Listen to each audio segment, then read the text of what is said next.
guys, kembali lagi di podcast Nanda. Dan kali ini kita akan membahas tentang pelecehan di kampus. Seorang dosen melecehkan mahasiswanya. Dan di sini saya sudah mengundang dua narasumber yang ikut aksi dalam penyuaraan mahasiswa-mahasiswa yang menjadi korban dalam pelecehan ini.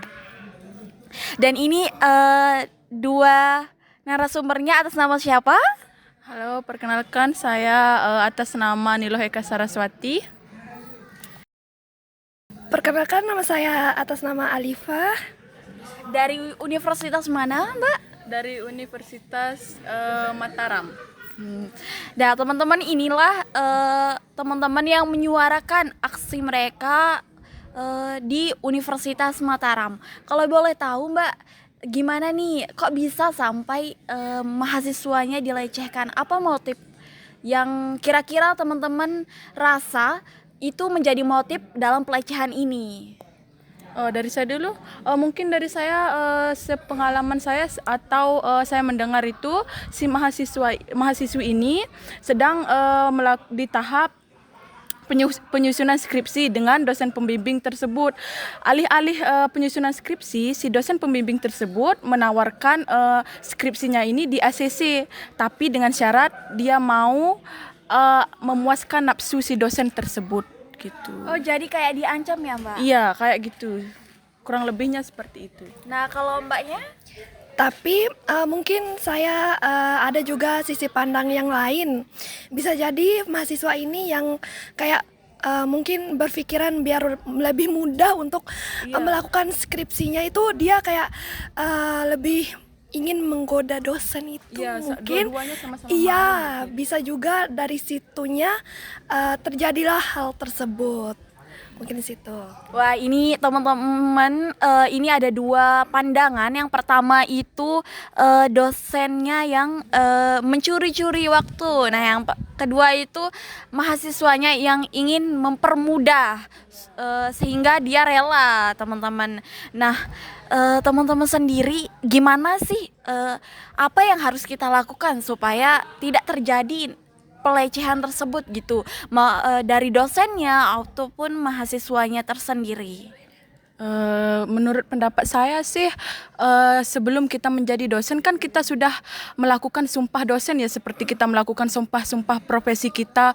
Dari mana sumpahnya itu saya ketahui itu tidak melakukan pelecehan, penyurangan dan lain sebagainya. Mungkin dari saya lebih ke dosennya itu profesional saja, jangan mencuri kesempatan atau mengambil kesempatan untuk memuaskan nafsunya saja gitu menurut saya.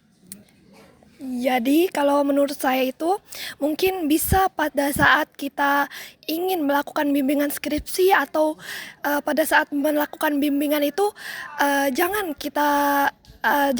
dosen-dosen itu pergi kayak ke rumah pribadi atau Lebih baik di sekolah iya, saja. iya, bisa ke tempat yang umum rame biar mencegah menimbulkan fitnah ya gitu. terjadinya hal-hal yang tidak diinginkan seperti pelecehan tersebut.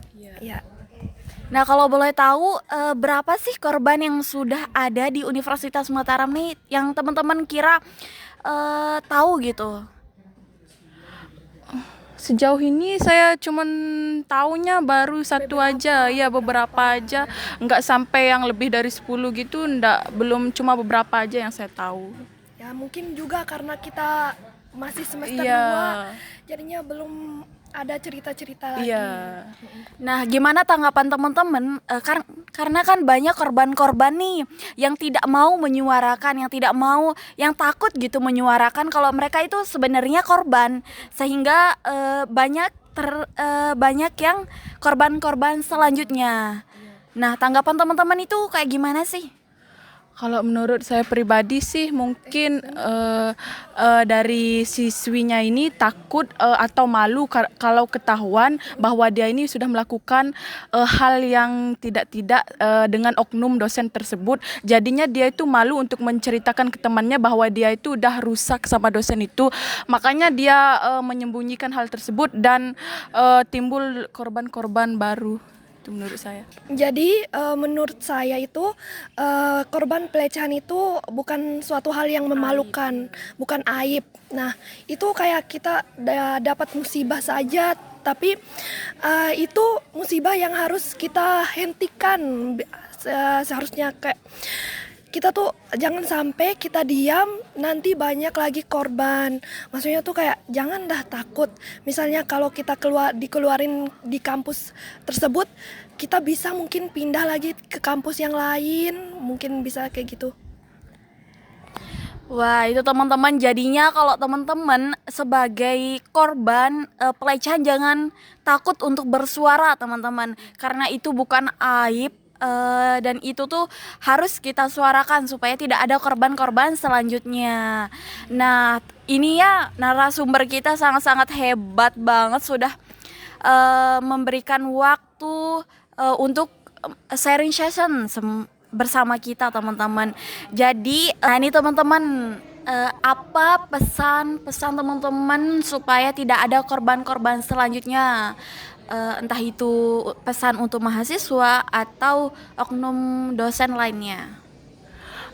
Menurut pesan dari saya sih untuk para oknum dosen tersebut, janganlah menjadikan kesempatan mahasiswa kebingungan dalam menyelesaikan skripsi tersebut untuk kesempatan oknum tersebut memuaskan nafsunya kepada mahasiswi, dan juga untuk mahasiswi lebih baik kita telat dalam skripsian daripada kita cuma menjadi bahan pemuas nafsu oknum dosen tersebut. Mungkin itu.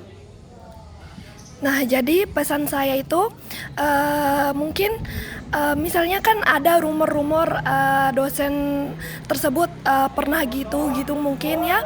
Nah, misalnya ada ajakan dari dosen untuk bimbingan skripsi di tempat yang sepi, atau misalnya diajak cuman berdua. Nah, mungkin mahasiswa yang diajak itu bisa mencari alasan lain untuk tidak mengikuti dosen tersebut. Mungkin itu kayak kita mikir, waduh takutnya kita telat ACC atau gimana. Nah, seperti yang teman saya sebelumnya bilang, itu jangan dijadikan kayak nggak apa-apa skripsi kita telat, tapi yang penting nama baik kita, ya jiwa, ya mahkota kita, badan kita itu masih terjaga teman-teman. Wah, itu teman-teman mahasiswa atau dosen, semoga pesan-pesan dari narasumber kita ini bisa teman-teman atau dosen-dosen bisa terima gitu. Nah, terima kasih narasumber kita yang sudah berkesempatan hadir pada podcast kali ini. Dan untuk teman-teman, pesan saya juga untuk teman-teman yang udah jadi korban, jangan takut untuk bersuara. Itu saja